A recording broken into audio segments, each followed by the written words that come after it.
Going straight outside the studio this morning where Lou has that exact thing. We are here, Jackie. Check this out. There's an ice cream truck parked out in the parking lot of the TV station. And look at all the different varieties they have here. And we have brought over the proprietor of this great organization. We had a chance to sample this last week. And here's the name of it. It's called The Outside Scoop because we're outside. And Haley Korth, come on over here because we're outside and we're going to scoop some ice cream, right? Definitely, yeah. All right, give us the skinny on what The Outside Scoop is all about. How long have you guys been around? So we've been around since 2010. The business has kind of started booming from there. We got a brick and mortar store in Indianola. Okay, where in Indianola? 602 North Jefferson Way, so right along the main strip, just south of Burger King. All right, and people are really, they're singing your praises about your ice cream. What makes your ice cream so different than the standard ice cream people are used to in the stores? Well, I think it's because it's all homemade. We try to use the freshest ingredients, and we do it in all small batch style. We can make pretty much any flavor that we can think of, and so that's what I think sets us apart, along with having 2 ice cream trucks that can cater to any events throughout the metro. And you guys have been traveling around. You guys have had your trucks parked at a bunch of different events. Can you name just a couple that you've been to recently? Yeah, we were just at the Des Moines Art Festival. We were just at Big Country Bash this last weekend. 1 week away, we've got 8035, and then we're going to travel the state for RAGBRAI here in about 2 weeks. So. All right, so RAGBRAI people, you hear that? They're going to be following along with the RAGBRAI route so people can reward themselves at the end of the day by stopping by and getting some ice cream. Now, you mentioned that you make it in small batches, and there's some different definitions of small batches. What do you guys consider a small batch of ice cream? So small batch is 3 gallons. So we have a 1 batch freezer that makes 3 gallons of ice cream at a time. So we make about 6 batches of each flavor at a time, make all of those, and then we start on a new flavor. So, and how do you determine what flavors you're going to do?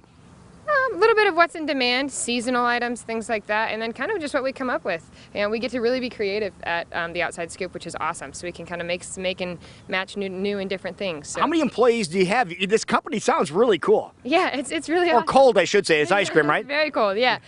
We have about 20 employees, which seems like a lot for a small business, but with both trucks running pretty much all the time and all the production that we need to keep up with the demand, it's sufficient. So. Now, do you find when you create something, you'll get more of a demand for a certain flavor over the years that you've been in business? And if so, what is that one flavor people keep requesting? Ooh, there's a couple actually. All right, let's find out about them. So Dutch Letter has been a huge one. Again, I think it's also because it's a flavor that you really can't get anywhere else.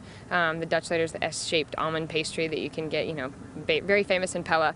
Goat cheese and roasted cherry. Again, it's kind of a unique, funky flavor, but once people try it, they just can't get enough of it. Yeah, there you go. We tried the goat cheese and roasted cherry last week, and we didn't know what to expect, to be honest with you. And I think the best description, we had some of our the salespeople come out and they tried it, and I think the best description is it kind of tastes like cheesecake. Sure. Okay, which is really nice. You hear that a lot? Yeah, kind of like a cream cheese, cheesecake, flavor, yeah. And the thing about that one that we learned too is that particular one, it was gluten-free too. Yeah.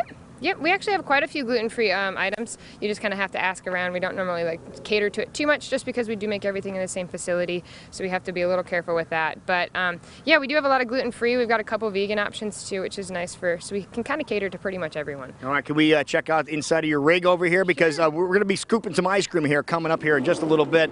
And let's find out. So this is just a standard rig here. So once you climb inside there, we'll follow you in. Chris can see if he can follow in, and we'll go in and take a look inside here because this is where the magic happens, isn't it? Yeah, this is it. Okay, okay, there you go. And what do we have on the menu here today? Do you remember what you have on the menu? Yeah, we've got Dutch Letter, we've got Scotcheroo, we've got Pineapple Sorbet. I'm trying to think of a couple other ones. We've got Snickerdoodle.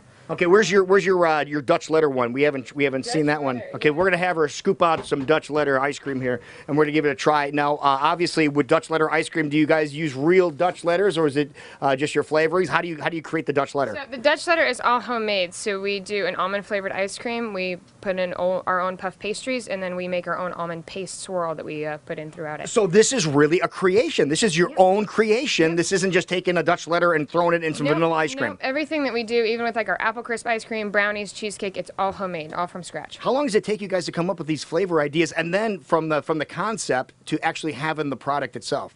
I think it just depends. Everyone's a little bit different. So, sometimes it takes a little while, a lot of trial and error. We have a little tiny 1-quart ice cream maker that we kind of do, we try it out first to make sure it's going to work and make sure it tastes good, and then we kind of bring that to action. So There you go. And so again, we're going to try this one. This is one of the more popular ones here too, folks. We just found that out from Haley, is the Dutch letter ice cream. Why don't you give it a little scoop here? And I'm looking around for spoons. I'm sure there's some spoons here somewhere. But we're going to give this a shot. Okay, here it is. Here's what it looks like. So Dutch letter ice cream. Here, you hold the microphone then, okay?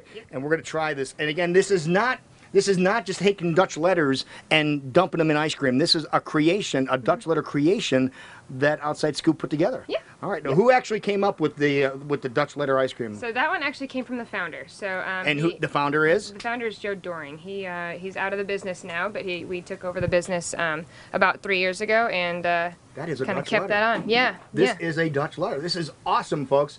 And you're going to be out and about. Yep. And where's the next place you're going to be? Where's the next place the truck is going to be? Well, today we're going to be actually at Wells Fargo here, the West Lakes Wells Fargo here at about 11 o'clock. So got an option here in West Des Moines to come get some ice cream if you want to. All right, folks, we highly suggest if you're thinking about having some ice cream, want some very unique ice cream. And again, if we can back outside again, Chris, we'll go back out and we'll take a look at the menu. We'll show you what is exactly on the menu. The Dutch letter ice cream, you want to get this. Now, Haley, can we get, if we come over and get some ice cream in a little bit, can we get like a half a scoop of Dutch letter and maybe some Boston cream pie? Yeah, you can definitely mix and match whatever flavors you want to get, for sure. Okay. Now, what is your favorite flavor? Yeah, my favorite flavor is probably Dutch letter or coffee toffee. Coffee toffee. When are you going to make coffee toffee? It's always in the store. It is. It's always in the store, and then of course the flavors. We have 70 flavors altogether, so the flavors on the truck kind of rotate out as we can. So. All right, so I think we're making a road trip, folks, down to Indianola. We got to try the coffee toffee there. But Haley, thank you so much. This is so cool, folks. The Outside Scoop again. If you're watching right now and you want to try some of this Dutch letter ice cream, folks, that they created themselves, tell everybody where you're going to be about 11 o'clock this morning. We're going to be at Wells Fargo in West Des Moines. There it is. 1776 West Lakes Parkway. Okay, I'm sorry. I took the microphone away. Oh, sorry, 1776 West Lakes Parkway. All right, we'll see you over there. Jackie, what kind of ice cream do you want me to bring you? I'm going to get a scoop of something here. Let's show the menu here real quick before we throw it back to Jackie. Here's what we have, Jackie. Let me know which one you want me to bring back inside because we have Totally Serious coming up in just a little bit. But which one do you want? Do you want Dutch letter, triple berry, snickerdoodle, pineapple sorbet? Whichever one you want, I'll we'll do bring a back little into bit you. of Dutch letter and snickerdoodle. You keep talking about that Dutch letter. That better be coming back into the studio here pretty soon. Thank you, Lou. Great job out there. Dutch letter and snickerdoodle.